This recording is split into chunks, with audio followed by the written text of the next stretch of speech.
Hi all. I am going to use the template that is available in the MLA folder.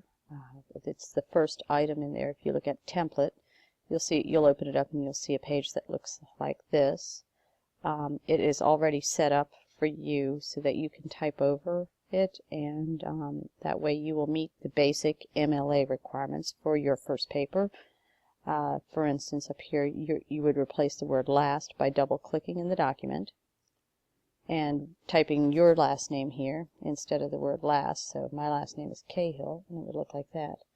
To move out of the header, I would double-click in the document here, and I would replace the name here with your first and last name. Change the date. You'll notice that I'm using Times New Roman, font size 12. I do not want to see any font size smaller than 12, and the only options here that I would like you to change, that you can change, is to this one, Times New Roman, or to Arial.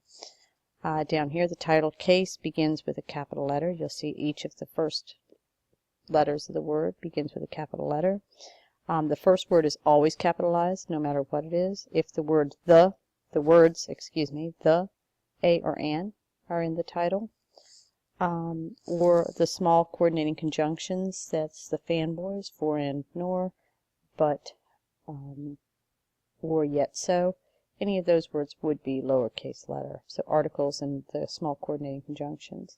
And you'll notice that the first paragraph begins by indenting. I tell you here to start typing and do not hit enter. Sorry about that, it won't go away.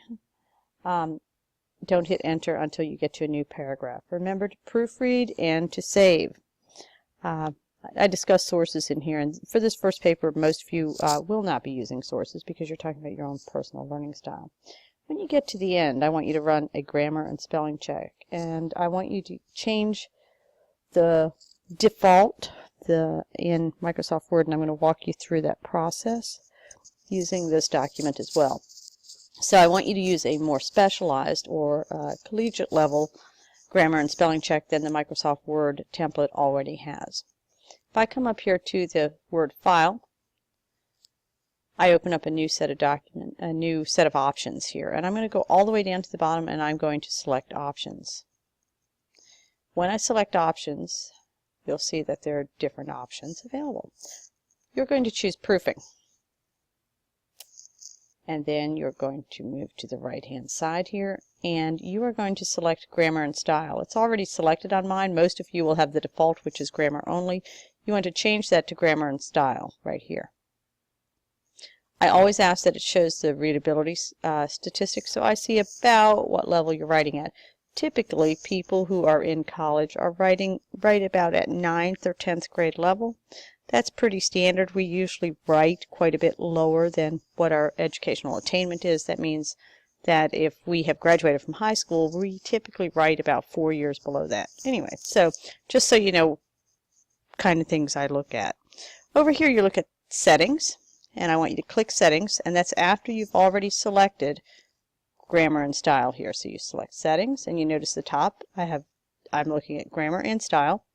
And I want each of these checked. So up here you will see the default, which is never or don't check. Don't check, I think, is the default for all of these. Commas are required before the last item in a list in MLA, so always you're going to select that.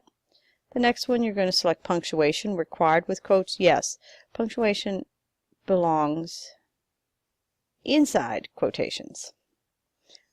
Spaces required between sentences is 1.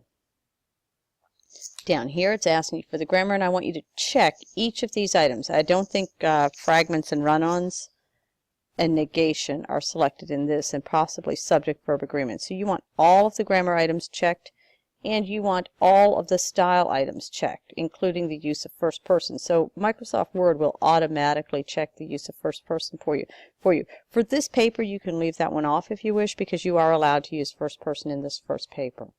Then I'm going to click OK. And I'm going to click recheck my document. And I'm going to say it resets. You can read this, and yes, you want to accept this. And then you click OK.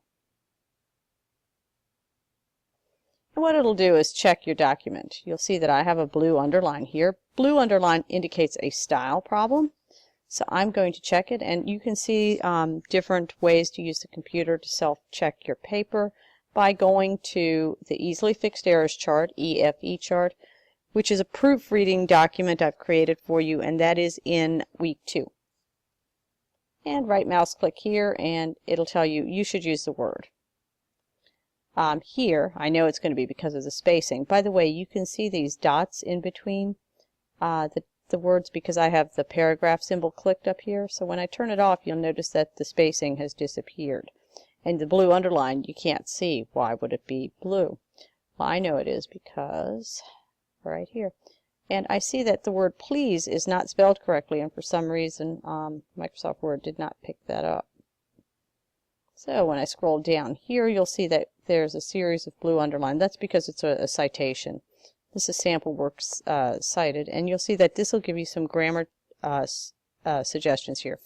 It's a fragment. Consider revising. I can click there and see what it says. I can take a look here. So this is how to use Microsoft Word to help you proofread your document in a better manner. I hope this tutorial helps you.